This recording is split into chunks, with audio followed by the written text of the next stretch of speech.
problema, não fecha o livro não. Quando ele foi para Saul, para tocar para Saul, a gente ouviu uma história esses dias de um pessoal que estudou muito sobre a vida de Davi para fazer aquele seriado que passou. Umas coisas, era bíblica, outras nem tanto, mas enfim. E eles estudaram, e naquele seriado, e uma das pessoas disseram que Davi, quando foi para tocar para Saul, Davi não sabia, ele não tinha músicas compostas como a gente faz hoje, como eu faço hoje, gravo, CD e tudo mais. Davi simplesmente pegava a sua harpa e começava a se expressar para Deus, começava a cantar para Deus coisas que brotavam no coração dele, que fluíam naturalmente para o coração dele. Então Saul percebeu aquela espontaneidade, aquele cântico espontâneo, aquela coisa que surgia sem um esboço, surgia apenas num coração incendiado.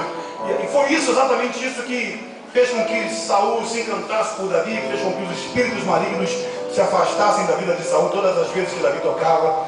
Davi era essa pessoa intensa na presença de Deus, amava a presença de Deus. Davi escreveu salmos, Davi compôs hinos que nós cantamos até hoje. Salmo 23 é um dos salmos mais cantados, mais falados. A gente sabe muito bem que Davi foi uma pessoa que instalou, que estabeleceu a música dentro do templo, dentro da adoração. Quando Davi trouxe a arca novamente para Jerusalém, na época de Moisés não tinha música perto da arca. Na época de Davi colocou músicos tocando 24 horas, dizendo que o Senhor era santo, músicos e cantores 24 horas cantando e adorando a Deus diante da arca. A gente sabe isso tudo de Davi, isso é maravilhoso.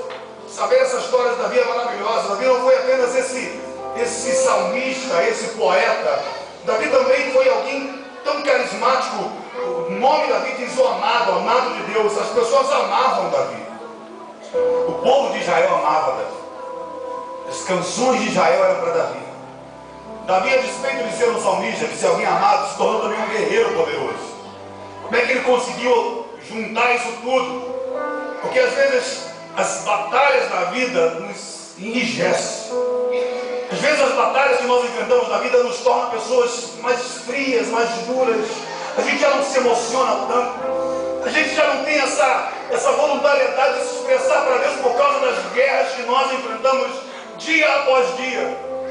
Conheço uma pessoa, um amigo muito querido, que houve uma época na vida dele que ele veio conversar comigo. Ele trabalha ainda até hoje na polícia no Rio, num grupo de operações especiais do Rio de Janeiro. E ele disse: Davi, a minha vida, o meu dia é quase todos os dias eu estou trocando tiro com bandidos, atirando para o outro lado sem saber em quem eu estou acertando, se eu estou acertando num filho de uma mãe que está orando. E esse dilema é tão terrível na minha vida, ele dizendo, porque eu saio desse dia em que eu não sei se matei alguém e quem eu matei, vou para a igreja e tenho que ministrar louvor, que ele era o ministro do louvor da igreja, imagina. E queria sair, mas é um grupo de operações especiais, você não determina muito a hora que você quer entrar e a hora que você quer sair. Porque as batalhas da vida, às vezes, nos enrijecem, às vezes nos cansa. Davi viveu muito tempo sendo um excelente guerreiro e sendo um excelente poeta, um excelente adorador. Ele sabia tão bem pegar numa espada quanto pegar numa harpa. Ele sabia, ele era amável com as pessoas e ao mesmo tempo ele era guerreiro, agressivo contra os inimigos do povo de Deus.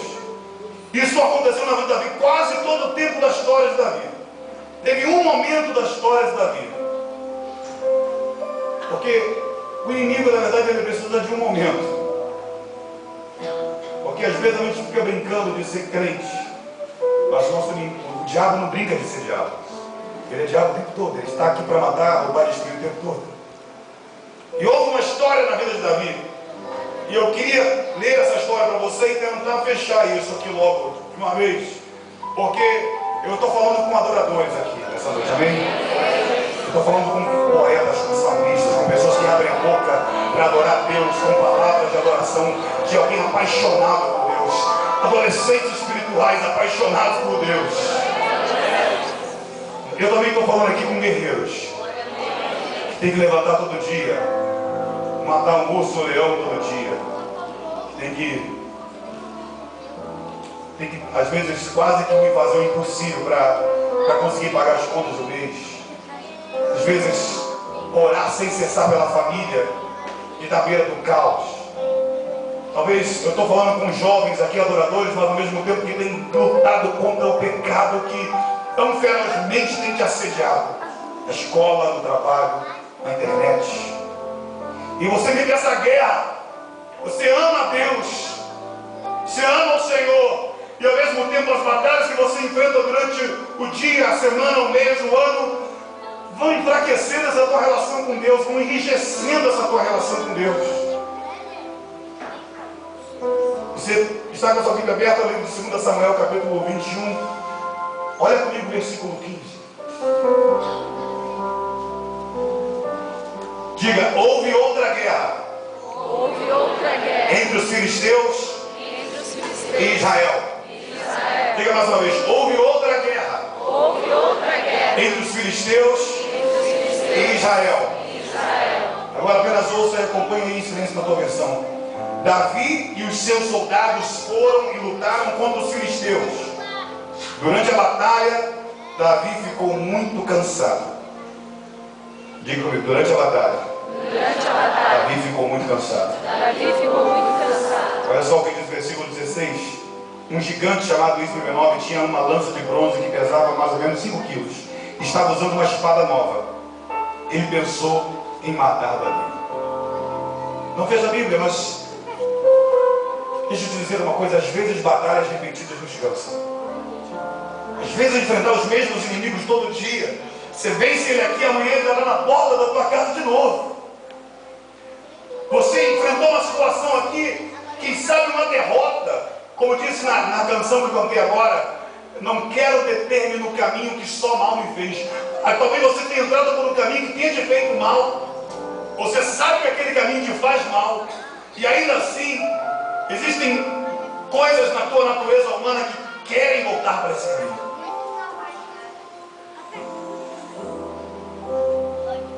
Isso talvez se relacione com esse texto. A respeito do que eu digo sobre batalhas repetidas podem nos cansar. Você vence o inimigo e amanhã está aqui de novo. Você vence uma tentação e amanhã está aqui de novo. Você perdoa alguém aqui e amanhã outra pessoa que te fere. Você fala, meu Deus, será que adianta perdoar? Você ora pela tua família aqui e amanhã parece que teu filho ficou pior.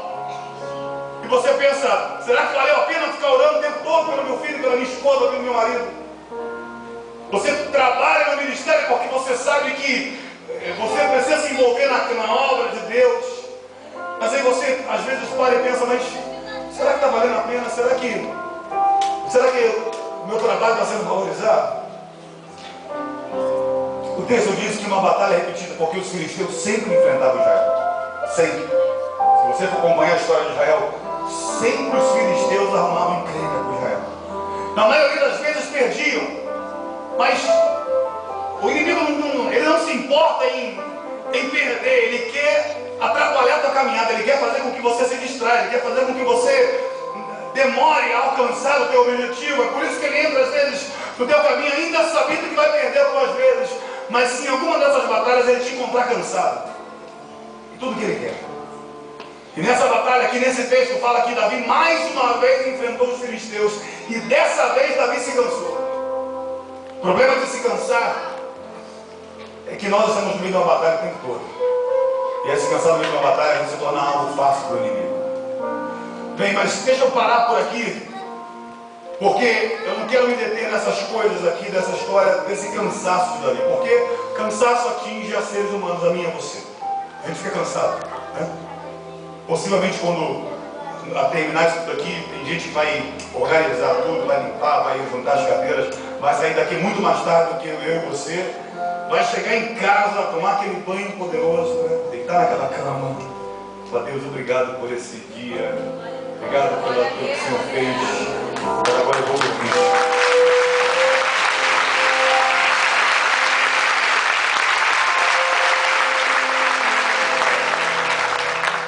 Às vezes nós nos cansamos porque nós não paramos.